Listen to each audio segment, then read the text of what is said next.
You're sitting in that chair again, the one by the window where it happened yesterday morning, light coming through half-closed blinds, same angle, same quiet, and you're trying to find what was here, that moment when everything just stopped. No effort, no one trying to be present, just breath, just this. But now there's something else, so subtle you almost don't notice it. A watching, a checking. Am I there yet? Is it happening? Did I lose it? Your phone buzzes on the table. You don't pick it up. You're being mindful, staying present. Except, who's staying? Who's being careful not to break the silence? And that's when you feel it. That faint tension in your chest. The weight of protecting something. The moment you try to keep the silence, it's already gone. Not because silence is fragile, but because keeping requires a keeper, a guardian, a protector, a me. The very thing that dissolved yesterday is being rebuilt right now, wearing spiritual clothes. This isn't philosophy. This is happening as you hear these words. Right now, is there someone trying to understand? Someone trying to get this right? Feel that. That slight effort. That's the guardian. Ramana Maharshi saw this. He'd watch people come to him after profound experiences, moments of complete dissolution, and they'd ask, why did it fade? Why did the ego come back? He wouldn't answer that. He'd ask something else. Who is trying to keep it away? Who is this new protector monitoring whether you're still awake, still clear, still free? And if you look, really look, you'll find something unsettling. The one trying to preserve awakening is made of the same substance as what you're trying to awaken from. It's not outside the mind. It's another movement within it, another identity, the awakened one, the conscious one, the one who finally got it and now must make sure not to lose it. You know this already. That moment after meditation, when you stand up, walk to the kitchen, and there it is. That slight checking. Am I still here? Still present? The checking is the leaving. Someone once wrote, I can feel the old ego slinking back, and I try to stop it and end up engulfed in it again. The trying to stop is what engulfs. Another person used a specific word, failure. That's what it feels like, isn't it? Like you had it and lost it. Like you failed to keep it. But who failed? And what were they trying to achieve? To maintain a state, to hold on to clarity, to protect what was found. But protection needs a protector, someone standing guard, making sure nothing disturbs the peace. I mean, you might notice it in small ways. You're washing dishes, warm water, soap bubbles, the sound of the plate under running water. Just this. No story, no one claiming any of it. And then, so quiet, you almost miss it. I'm present right now. And with that thought, the wholeness fragments. Someone observing presence. Someone checking if they're still there. Or you're driving. Traffic light turns red. Hands on the wheel. Heat coming through the windshield. Frustration starts to rise. That familiar tightness. And immediately, the spiritual move. Don't identify. Just observe it. But who's observing? Who's this one trying not to identify? Same mind. Same movement.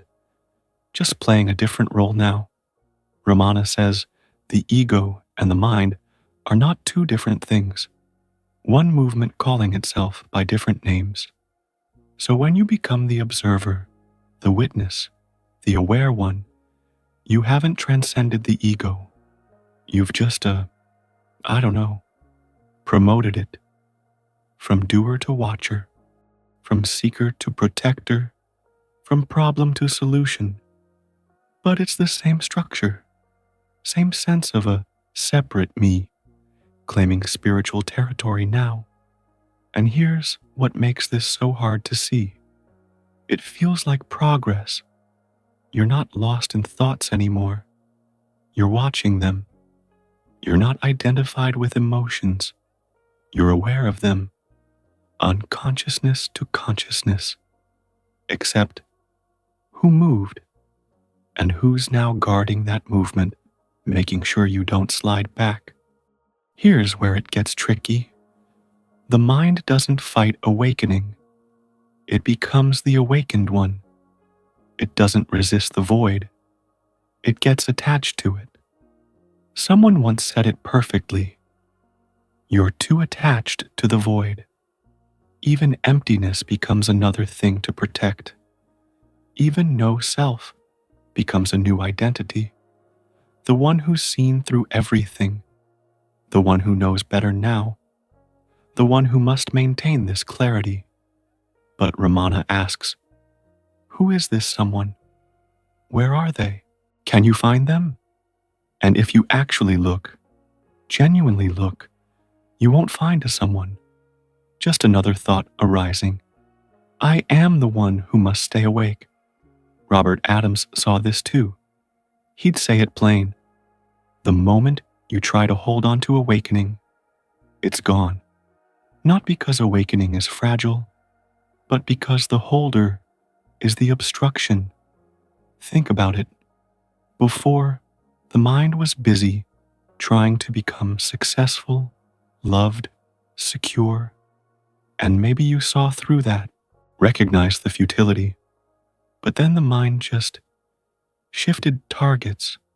Now it's trying to become awakened, present, free.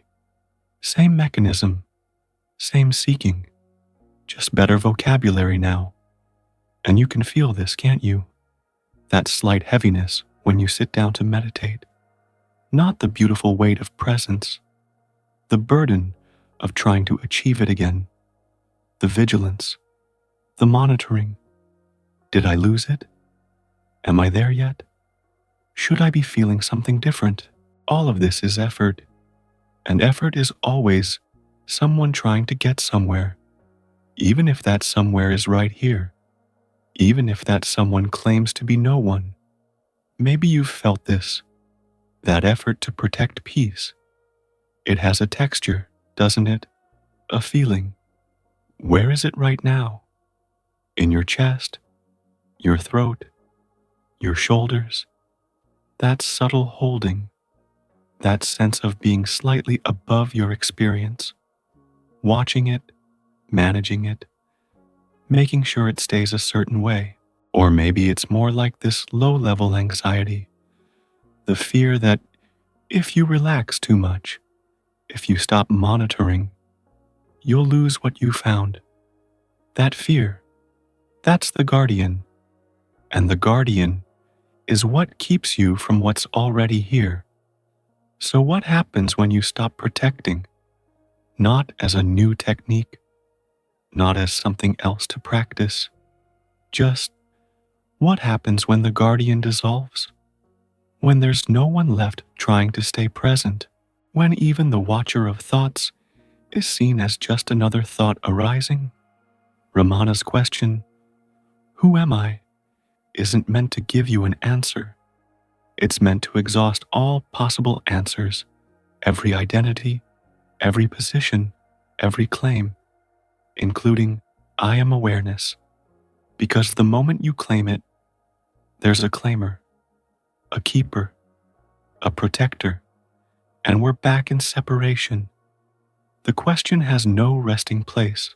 You can't settle into being the observer because the question turns back, who's observing? You can't settle into protecting peace because it asks, who needs to protect it?